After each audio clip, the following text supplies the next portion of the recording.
Masquerade. There are many reasons to enjoy Pokemon VGC, but my personal favorite has always been team building. It is arguably one of the hardest parts of VGC, but the number of ways you can express your creativity makes it endlessly interesting to me. You can use Pokemon nobody believes in, create a completely unique set for an otherwise standard Pokemon, build around what is already strong, or center an entire team around the most ridiculous gimmick imaginable. Over the years, I have built all kinds of teams: hyper-offensive teams, defensive teams, wheezing teams, perish trap teams, and teams based around ideas that probably should never have worked in the first place. But there was one archetype I had never dared to touch. One challenge I had always avoided: Hisuian Zoroark. Hisuian Zoroark is a completely unique Pokemon.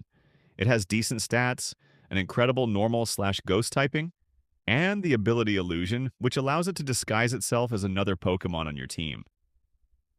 That sounds amazing, but building around Illusion is much harder than it first appears.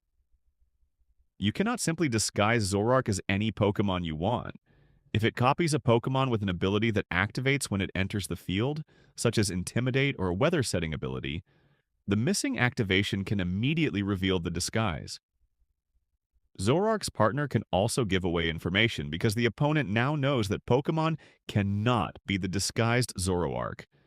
And even if the disguise works, even if your opponent genuinely attempts to use Shadow Ball or close combat into Zoroark, Zoroark still needs to do something useful afterwards. Successfully tricking the opponent means very little if Zoroark contributes nothing to the battle and the rest of the team still needs to function alongside it. It was a genuine challenge. Naturally, Echo and I decided to tackle it. This story begins shortly after the Indianapolis Regional Championships, which I won, of course.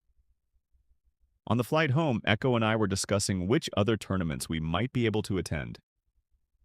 We discovered that there would be a regional during the summer break in Harlem, our hometown. Perfect, right? There was only one problem. The tournament would be played in a different format: Regulation MB. The biggest threats from the previous format were still mostly the same: Pokemon such as Charizard, Floette, and Kingambit, but MB also introduced several new Mega Evolutions. The Mega Raichu forms had already found a decent amount of success. Mega Swampert now had access to Wave Crash and was performing well, while Mega Staraptor gained Contrary alongside a Stabby close combat. These were the new Megas that players had quickly decided were good, while most of the others were considered usable at best. However, one of those overlooked Mega Evolutions caught my attention: Mega Pyroar. Pyroar had never been particularly strong, but Mega Pyroar gained a massive increase to its special attack and speed, as well as a signature ability called Fire Main. Fire Main boosts all fire-type attacks by 50%. At first, that might not sound especially impressive. Its Heat Wave would still be around a similar strength to Mega Charizard-wise. But that comparison ignores one important detail: Mega Pyroar can be boosted even further by Sun. With both Fire Main and Sun active, its fire-type damage effectively becomes absurd. If a Pokemon does not resist fire, there's a good chance Heat Wave will simply knock it out. Switching is not always safe either, because even bulky targets can easily be two-hit KO'd. Mega Pyroar is also so fast that outspeeding it is difficult, especially with Tailwind support. Water and Rock types might appear to be natural answers, but Pyroar also has access to Solar Beam, allowing it to deal huge damage to them under Sun. I was definitely looking forward to using it. Another major change in Regulation MB was the return of several important items, most notably Life Orb, Light Clay, and Wide Lens. When the format finally arrived, Echo and I began preparing for the tournament. At first, I was experimenting with some strange Torkoal and Helping Hand shenanigans. It was an interesting concept, and as of writing this story, people have discovered ways to make it work. At the time, however, I could not. More importantly, Echo had started experimenting with Hisuian Zoroark. I was immediately intrigued. I dropped everything I had been working on and decided that we were going to make Zoroark work. It was not easy. We had a lot of trouble disguising it convincingly. I repeatedly revealed it by pairing it with Pokemon whose abilities gave the game away, such as Intimidate or Defiant users. Other times, I would disguise Zoroark successfully, only to position it badly and still get hit by a Dark-type attack. Slowly but surely, though, the pieces began to appear. The first two Pokemon I found were Kangaskhan and Goldengo. Kangaskhan is weak to fighting, making it an excellent disguise for Zoroark, which is completely immune to fighting-type attacks. Goldengo works for the opposite reason. It is weak to Ghost, while Zoroark is immune to Ghost. Both Pokemon also sit in speed tiers where Icy Wind can allow them to outspeed a large portion of the metagame. There was another problem with Illusion, though. Protect. If a supposed Kangaskhan suddenly uses Hyper Voice or Icy Wind, the disguise is immediately revealed. That means the opponent can often protect to scout the turn safely. Goldengo punishes that extremely well. If the opponent protects while trying to identify Zoroark, Goldengo can use the free turn to set up Nasty Plot. This created an important dynamic. Even when the opponent suspected the disguise, they could not always afford to play passively. The third Pokemon we discovered was Whimsicott. Whimsicott punished Protect in a different way. Encore. If Zoroark was either disguised as Whimsicott or standing beside it, the opponent had to consider the possibility of being locked into Protect. Even the threat of Encore could discourage them from scouting the disguise. Earlier, I mentioned that I had already been trying to make Mega Pyroar work. The problem was that I had been pairing it with Torkoal, and Torkoal simply is not my kind of Pokemon. It sets Sun reliably, but it is so slow that I struggled to use it effectively. Whimsicott turned out to be a much better Sun setter for Pyroar. Prankster gave Sunny Day priority, while Tailwind and Moonblast meant Whimsicott still had plenty to do in games where Pyroar was not the main focus. Pyroar's normal typing, which people originally thought would hold it back, also made it another convincing Zoroark disguise because it invited fighting-type attacks. Finally, no team of mine is complete without Incineroar. Zoroark cannot convincingly disguise itself as Incineroar because the missing Intimidate would immediately expose it. However, every other Pokemon on the team could serve as a believable disguise, so I was never forced to place Incineroar in the final team slot. Echo and I had now built the team, and almost everything was working as intended. The Sun mode was powerful, Zoroark was being disguised convincingly, and the supporting pieces all fit together. There was only one problem. Whenever I actually brought Zoroark to the battle, it did not do anything useful. The original set was purely disruptive. It used moves such as Icy Wind, Taunt, Will-O-Wisp, and Bitter Malice. That style of Zoroark had previously seen some success in Scarlet and Violet Regulation H, where base 110 speed was enough to outspeed much of the metagame and surprise opponents with fast disruption. In Regulation MB, base 110 speed was no longer especially fast. The format was full of quick mega evolutions such as Aerodactyl, Raichu, and Gengar. I tried Choice Scarf after realizing this, but Zoroark is unbelievably frail. You can practically sneeze on it and it will faint. Even moderately strong attacks could knock it out, while all it threatened in return was a speed drop or a taunt. Then I realized something. Zoroark did not need to be a disruptive Pokemon. It had good special attack, a strong offensive typing, and a perfectly respectable speed stat. More importantly, it had access to Nasty Plot. The moment I added Nasty Plot, everything clicked. Zoroark finally became useful. Instead of merely annoying the opponent before feigning, it could turn a successful disguise into a genuine win condition. Nasty Plot also gave the team yet another way to punish Protect. This led to one of my favorite openings I have ever used, Zoroark and Goldengo, with Zoroark disguised as Kangaskhan. From the opponent's perspective, they are looking at Fake Out next to Nasty Plot. They expect Kangaskhan to create a free setup turn for Goldengo. What they do not know is that Goldengo may simply protect or switch, while the Kangaskhan uses Nasty Plot instead. By the time the disguise is revealed, Zoroark is already at +2 and ready to spam Hyper Voice. Echo and I started using the team on ladder, testing different moves, refining the spreads, and learning how everything worked together. More importantly, we were having an absurd amount of fun. We kept collecting stories of opponents confidently using close combat or Shadow Ball into Zoroark, only for the attack to fail completely. One game summed up the entire experience perfectly. My opponent led Incineroar and Mega Staraptor, while I led Goldengo beside a Zoroark disguised as Kangaskhan. They used Fake Out into Goldengo and Close Combat into Kangaskhan, meaning the disguise had worked exactly as intended. Goldengo protected while Zoroark used Nasty Plot. Then my idiot brain decided to click Icy Wind. Because Mega Staraptor had Contrary, its speed did not drop. It increased. I had successfully tricked my opponent, gained a free Nasty Plot, and then immediately helped their Staraptor outspeed both of my Pokemon. Make It Rain missed Mega Staraptor, which then knocked out Zoroark with Brave Bird, and I rage quit while laughing. I had never been so annoyed and entertained at the same time. To prepare for the Harlem Regional Championships, Echo and I also attended several local events. The team created funny moments constantly.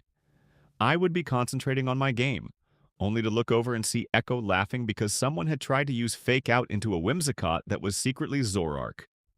We often ended up facing each other in the finals, where every turn became a ridiculous game of who is Zoroark.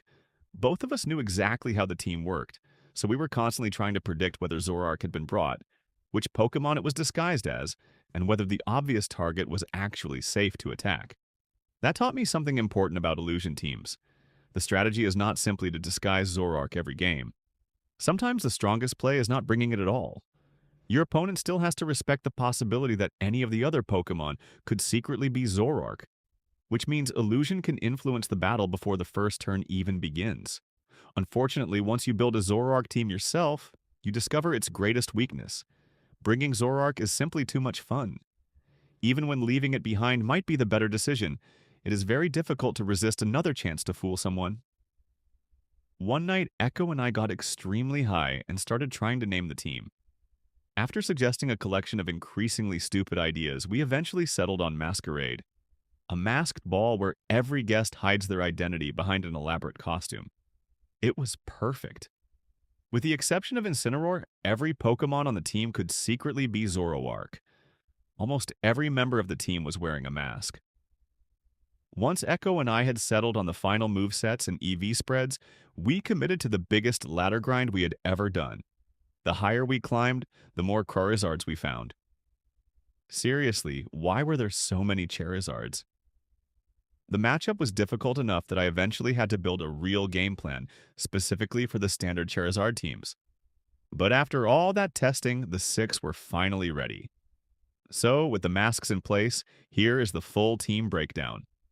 Mega Pyroar Y, the Monet event. Starting with Mega Pyroar, this is probably the simplest set on the entire team. I created it on the first day of the format and somehow never changed it. There is one very stupid story attached to it. For almost the entire time I used the team, I thought Mega Pyroar had base 120 speed and therefore speed-tied Sneasler.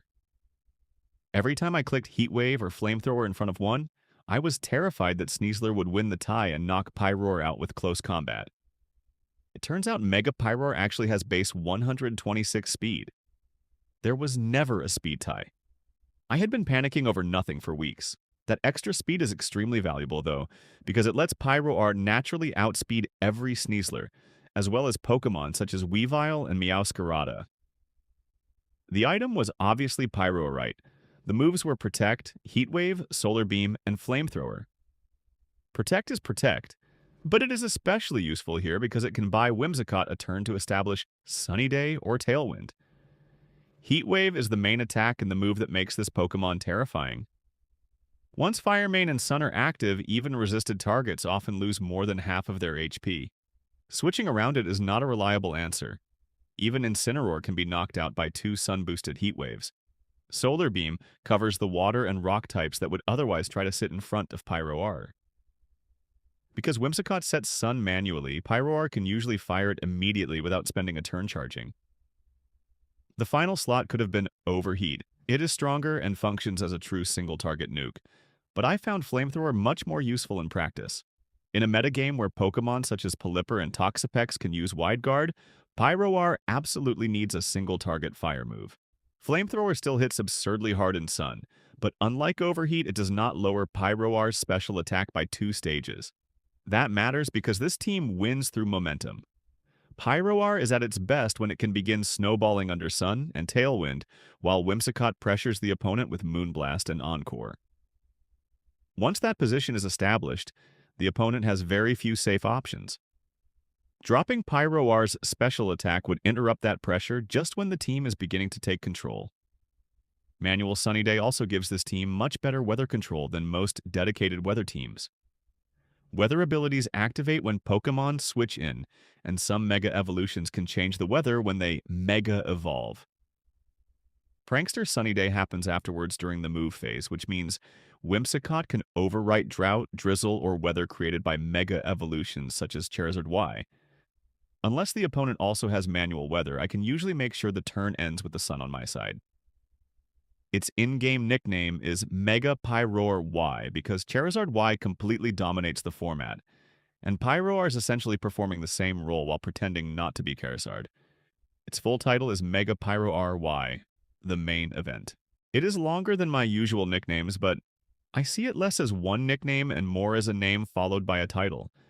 And honestly, after using it for this long, I think Mega Pyroar with Sunny Day Whimsicott is a stronger and more flexible Sun core than the standard Mega Charizard Y, Garchomp, and Sneasler teams. Wardroop, the Dragon Slayer.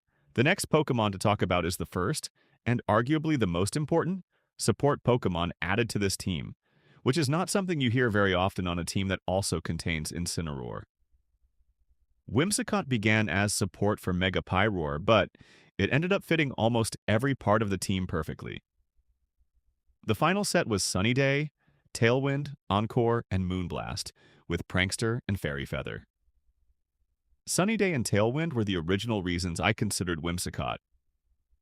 Priority Sun turns Mega Pyroar into a monster, while Tailwind helps every member of the team, because all 6 sit in speed tiers where the boost can let them overtake important threats with the correct investment. Sunny Day was useful even when I did not bring Pyroar.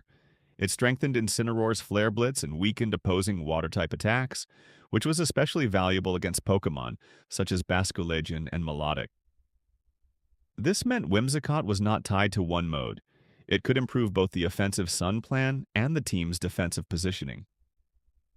Encore was the move that made Whimsicott truly perfect for an illusion team. Whimsicott is already a convincing disguise for Zoroark because it threatens so much immediately. The opponent has to respect Tailwind, Sunny Day, Encore, Moonblast, and the possibility that the Whimsicott in front of them is not Whimsicott at all. Normally, Protect is one of the safest ways to scout which Pokemon is Zoroark. Against Whimsicott, that can be disastrous. If neither Pokemon is Zoroark, Whimsicott can simply Encore the opponent into Protect, and leave that slot useless for several turns. Encore also had exceptional synergy with Incineroar and Kangaskhan. When either of them was on the field, the opponent had to respect Fake Out.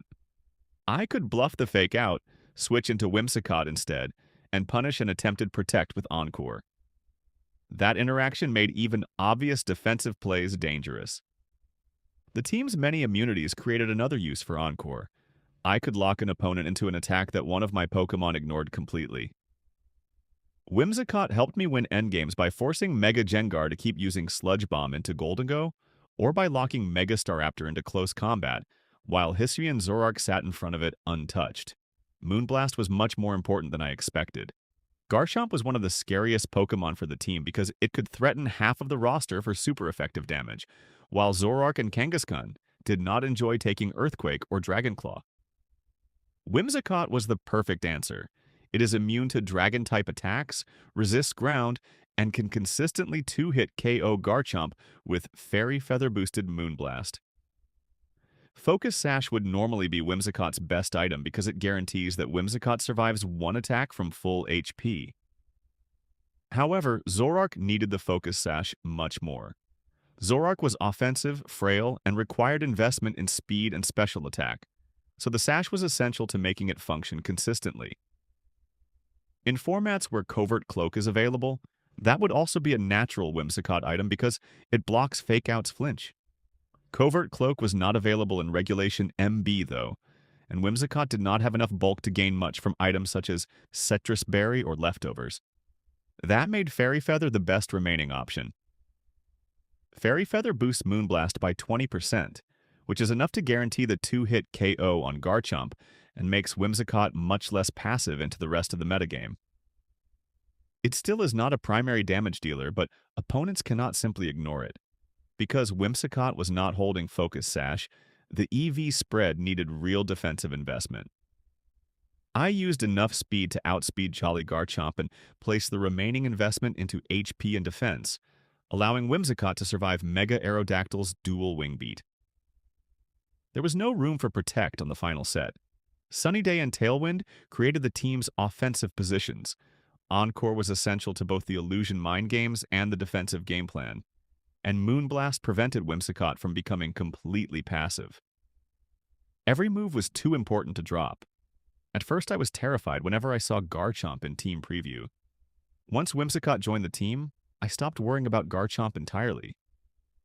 Whimsicott entered the team as Mega Pyroar support, but it became the Pokémon that held the entire composition together. Whimsicott ended up becoming one of Zoroark's best costumes, the glue that held the team together, and somehow the team's dedicated Dragon Slayer. Despite being the cutest member of the team, it was the Pokémon that made Garchomp stop being scary. That is why I nicknamed it Wardroop, a combination of wardrobe and droop. Wardrobe represents its role in the team's disguises, while Droop makes the name sound as cute as Whimsicott looks. The fact that it begins with War is also appropriate for something with the full title, Wardroop, the Dragon Slayer. Plot twist. Echo warned. You, the third Pokémon, is none other than Hisuian Zoroark, the most interesting Pokémon on the field and the entire reason this team exists. Zoroark was genuinely strong, but only because this team gave it everything it needed to succeed. I have already explained how the other 5 Pokémon make Illusion convincing, so this section is less about why Zoroark fits the team, and more about how the final set turns those mind games into something useful. Without the rest of the team, using Zoroark would be like bluffing during bingo. Technically possible, but completely pointless. The final set was Nasty Plot, Hyper Voice, Icy Wind, and Protect, with a Timid Nature and Focus Sash. The EV spread was 2 HP, 32 Special Attack, and 32 Speed. Focus Sash was non-negotiable. Zoroark is so frail that it is honestly ridiculous. In almost every game, even a neutral attack would bring it all the way down to its sash. Earthquake from Pokémon such as Garchomp or Mega Swampert could easily do it. The sash did more than compensate for Zoroark's terrible bulk, though. It gave Zoroark a chance to remain dangerous even when the disguise failed. A bad read did not always mean Zoroark disappeared immediately. It could survive, use Nasty Plot or Icy Wind, and still influence the game. Nasty Plot was the move that made the entire set work. A major idea behind the team was creating fake pressure that encouraged the opponent to protect or target the wrong Pokémon. When that happened, either Zoroark or Goldengo could use the free turn to set up. A successful disguise was no longer just a funny immunity. It could immediately become a win condition. Hyper Voice was the obvious attack. It is Zoroark's strongest spread stab move and becomes genuinely threatening after Nasty Plot. Protect was equally necessary because it allowed Kangaskhan or Incineroar to support Zoroark with Fake Out, while Whimsicott could establish Tailwind, threaten Encore, or reposition the weather. The final move slot was much harder. I tested Shadow Ball and Bitter Malice, but eventually settled on Icy Wind. Although base 110 speed was not as impressive in Regulation MIB as it had been in Regulation H, fast speed control was still useful far more often than another Ghost-type attack. Icy Wind allowed Kangaskhan and Goldengo to overtake Pokémon such as Charizard, Venusaur, and Garchomp, and it became especially important in the Mega Charizard Y matchup. One of my favorite examples involved Zoroark disguised as Kangaskhan beside Goldengo. The opponent saw what looked like Fake Out next to Nasty Plot and assumed they understood the turn. With Garchomp and Farigiraf on the field, they could reasonably expect Life Orb Earthquake to knock out Goldengo. Instead, the Kangaskhan used Icy Wind, Garchomp's speed dropped, and Goldengo moved first with Make It Rain to knock it out. The same trick worked in reverse. I could lead the real Kangaskhan besides Zoroark disguised as Goldengo. Against Charizard and Garchomp, the opponent once again saw a fake out next to Nasty Plot. Instead, the Goldengo used Icy Wind, while Kangaskhan used Rock Slide, creating the double knockout that the team desperately needed in such a difficult matchup. Rock Slide may look unusual on Kangaskhan, but beating Charizard teams was important enough to justify it. Icy Wind was also useful as direct damage into Pokemon, such as Garchomp and Sinistcha, but there was one matchup where dropping Shadow Ball hurt. Basculegion. Hyper Voice cannot hit it at all, while Icy Wind is resisted and Goldengo is not especially comfortable against it either. That was the strongest argument for using Shadow Ball or Bitter Malice. In the end, however, Goldengo already provided Ghost-type coverage, while Icy Wind supported the entire team. Rather than weakening every other matchup to make Zoroark better into Basculegion, we handled it through Tailwind, Sunny Day, and Solar Beam. The utility from Icy Wind was simply too valuable to give up. The timid nature and maximum speed investment were necessary to outspeed Charizard and Garchomp naturally. Maximum special attack made Nasty Plot and Hyper Voice as threatening as possible, while the remaining points went into HP. For the nickname, I wanted to take advantage of a strange detail about Illusion. Zoroark's real nickname does not properly appear until the disguise is broken. That means the name itself can become part of the reveal. I settled on the nickname Plot Twist. The moment the opponent realizes that the Kangaskhan, Whimsicott, Goldengo, or Pyroar in front of them was actually Zoroark, the game effectively announces exactly what happened. It also references Nasty Plot, the move that transformed Zoroark from a fragile gimmick into one of the team's real win conditions. One day, Echo and I were playing games with another friend when I decided to mess around with our Zoroark team. Our friend kept falling for the disguises, even though Echo repeatedly warned him that something was wrong. After it happened several times, Echo warned you became the running joke. Trust me, it was much funnier in the moment. That is how Zoroark received its full name. Plot Twist. Echo warned you. Plot Armor. Too rich to die. The next Pokemon might surprise you because I have told plenty of people that I do not like Goldengo. Recently, however, it has somehow become one of my favorite Pokemon. I originally disliked Goldengo for two very simple reasons. It is immune to Perish Song, and Make It Rain was absurdly strong. In Regulation MAP, Make It Rain was nerfed to 95% accuracy, and now lowers Goldengo's special attack by 2 stages. Because of that, plenty of people began saying that Goldengo had fallen off. Since the format began, though, I have used it almost non-stop, and I can confidently say that it is still extremely strong. After a Nasty Plot, a Life Orb-boosted Make It Rain still deals an outrageous amount of damage. Goldengo was originally added because of its excellent synergy with Zoroark. It is weak to Ghost while Zoroark is completely immune to Ghost, making it one of the team's most convincing disguises. It also punishes Protect perfectly. If the opponent tries to scout which Pokemon is Zoroark, Goldengo can use the free turn to set up Nasty Plot. The item was Life Orb, one of the important items that returned in Regulation MB. The 30% damage boost was extremely useful, while the 10% recoil rarely became a serious problem, because Goldengo was built to survive far more attacks than the opponent expected. The moveset was Protect, Nasty Plot, Make It Rain, and Shadow Ball. It is probably the most standard part of this entire team. Protect helps Goldengo reach the correct position. Nasty Plot turns free turns into a win condition, and Make It Rain and Shadow Ball are simply its strongest stab attacks. So far, this sounds like every other Life Orb Goldengo ever created. The EV spread is where mine becomes completely different. Most Goldengo are trained with maximum speed and maximum special attack, usually with either a timid or modest nature. Mine used a timid nature with 32 HP, 13 defense, 15 special attack, and only 6 speed. The 6 speed EVs were the bare minimum needed to outspeed Dragapult under Tailwind and Common Focus Sash Pelipper outside Tailwind. Because the team already had Tailwind from Whimsicott and Icy Wind from Zoroark, I almost never missed the speed that a standard Goldengo would have had. The rest of the spread was built around surviving attacks that opponents normally expect to knock Goldengo out. The important benchmarks were living Incineroar's Flare Blitz, Life Orb Garchomp's Earthquake, Kingambit's Kowtow Cleave, and an opposing Life Orb Goldengo's Shadow Ball.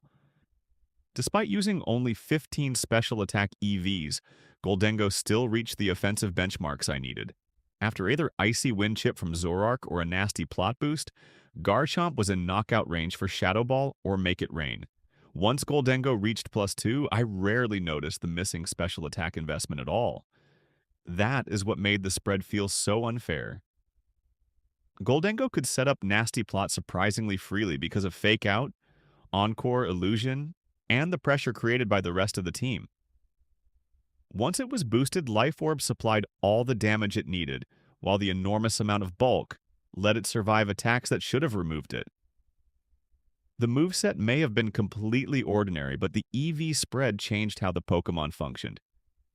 This Goldengo was difficult to knock out, still dealt ridiculous damage, and never felt slow because the entire team supported it. That is one of the biggest reasons I have started to genuinely love Goldengo. After thinking about Goldengo and its incredible redemption arc, one that even Zuko would be jealous of, I realized that it had become a great character in its own right. That is why I named it Plot Armor. Too rich to die. It constantly survives attacks that should obviously knock it out, not because the story needs it to live, but because its plot armor is secretly just a ridiculous number of EV's body double. Bring your kid to work day. The next Pokemon is the one that, in my opinion, made the best use of illusion, fixed one of my worst matchups, and even brought its child to work. Yup, Mega Kangaskhan. Kangaskhan was probably Zoroark's best disguise because of one simple interaction. A major part of this team is punishing Protect with Encore and Nasty Plot, but Kangaskhan does something even better. It actively forces the opponent to consider Protect because of Fake Out. That creates exactly the kind of free turn that Zoroark or Goldengo wants. Before Mega Evolving, Kangaskhan has 3 possible abilities: Scrappy, Inner Focus, and Early Bird. Scrappy allows Fake Out to hit Ghost types, while Inner Focus prevents Kangaskhan from flinching. Both abilities also prevent Intimidate from lowering its attack. That is exactly why I used Early Bird instead. Early Bird is easily the least impressive of the 3. It only allows Kangaskhan to wake up sooner, which is occasionally useful but rarely important. However, the other 2 abilities would immediately create problems for Illusion. If I led with Zoroark disguised as Kangaskhan, and the opponent's Intimidate failed to lower its attack, the disguise would be exposed before the first turn even began. Using Early Bird meant that both the real Kangaskhan and a disguised Zoroark reacted to Intimidate in the same way. On closed team sheets, that created an additional mind game. An opponent might see Kangaskhan's attack drop, assume it was secretly Zoroark, and decide not to use Fake Out or Close Combat into it. More importantly, they might stop respecting Kangaskhan's own Fake Out. Early Bird did almost nothing in isolation, but preserving Illusion was far more valuable. The ability only mattered before Mega Evolving anyway. Once Kangaskhan Mega Evolved, it gained Parental Bond and became a real offensive threat instead of merely a Fake Out enabler. Parental Bond made its single-target attacks much stronger, allowing Double Edge and Low Kick to deal serious damage after Kangaskhan had already created the position the team wanted. The moveset was Fake Out, Double Edge, Low Kick, and Rock Slide. Fake Out was essential both as an actual support move and as a bluff. Even when Kangaskhan was secretly Zoroark, the threat of Fake Out could force the opponent to protect or target the wrong slot. Double Edge was Kangaskhan's strongest general stab move and gave it reliable damage into Pokemon, such as Sylveon, Garchomp, and almost anything that did not resist normal.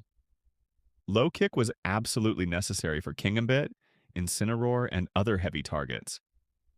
The final move was Rock Slide. It is not a standard choice on Kangaskhan, but this team needed it desperately. Charizard was one of the hardest matchups because none of my other attacks threatened it for super effective damage, and the team did not enjoy repeatedly taking Heat Wave. Before adding Rock Slide, I had good tools into Charizard's usual partners, but struggled to remove Charizard itself. After adding it, the matchup went from extremely difficult to roughly even, although I would still say it was slightly unfavorable. There was no room for Protect on the final set. Fake Out created the team's setup turns. Double Edge was the necessary general damage move. Low Kick covered King Gambit and Incineroar, and Rock Slide was required for Charizard. Every move solved a different problem, and dropping any of them would have made the team noticeably worse. Kangaskhan used an adamant nature with 32 HP, 32 attack, and 2 speed. Maximum attack allowed Rock Slide to knock out Charizard when it connected. The 2-speed EVs were enough to outspeed Charizard after an icy wind, while the remaining investment went into HP so Kangaskhan could survive Sneasler's close combat after Intimidate. It was a very simple set, but it was extremely effective at doing exactly what this team needed Kangaskhan to do. Kangaskhan was Zoroark's most convincing disguise, but once it Mega Evolved, it stopped being a decoy and became a threat of its own. The name Body Double fits both sides of its role. It provided Zoroark with the perfect costume, while Parental Bond meant Kangaskhan literally brought a second body into every attack. Since that second body happened to be its child, there was only one appropriate full title: Body Double. Bring your kid to work day. The director. The next Pokemon cannot really be a surprise anymore. We all expected Incineroar to appear eventually because it is simply too good. It joined the team for its incredible support, but this version was very different from the Incineroar I normally use. My usual Incineroar sets are extremely defensive, and spend most of the game clicking Fake Out and Parting Shot. This one still used both moves, but it was designed to contribute real offensive pressure as well. The final moveset was Fake Out, Parting Shot, Flare Blitz, and Darkest Lariat.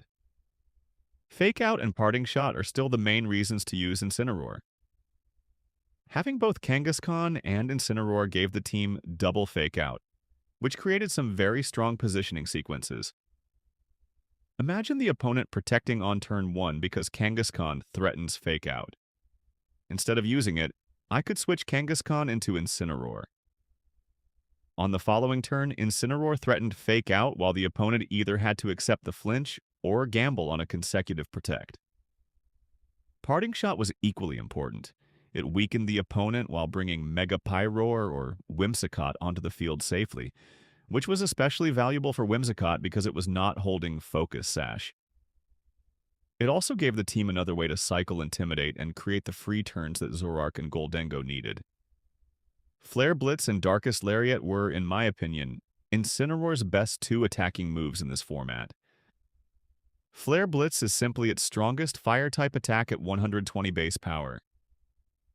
Darkest Lariat was especially useful into Archaludon because it ignores the target's defense stat changes, meaning Archaludon could not hide behind a collection of stamina boosts. The item was the very standard Citrus Berry. It made Incineroar generally bulkier without committing to one specific matchup. Normally, I would use a resistance berry such as Pasho, Shuka, or Chople to help Incineroar survive a particular weakness, but none of them felt necessary here. Apparently, I was finally learning how to play without Terra. That was partly because Incineroar was not an automatic bring on this team. I mostly selected it when the matchup made it look especially strong, such as against Charizard, Mega Delphox, Floette, and similar teams. Because it was used more selectively, a general item such as Citrus Berry made more sense than preparing for one specific attack. The EV spread was another major difference from my usual Incineroar. It used an adamant nature, enough speed to outspeed Mega Delphox under Tailwind, and substantial attack investment, so it could deal meaningful damage to Pokemon such as Mega Raichu Y and Kingambit. Under Sun, Flare Blitz became genuinely powerful, and Tailwind allowed Incineroar to function as an unexpected offensive piece. There is something slightly ironic about Incineroar receiving this much support from Whimsicott, and the rest of the team. Normally, Incineroar exists entirely to support everyone else. This version was closer to a 50-50 split between support and offense, rather than the almost purely supportive Incineroar sets I usually prefer. For the nickname, there was never really a decision to make.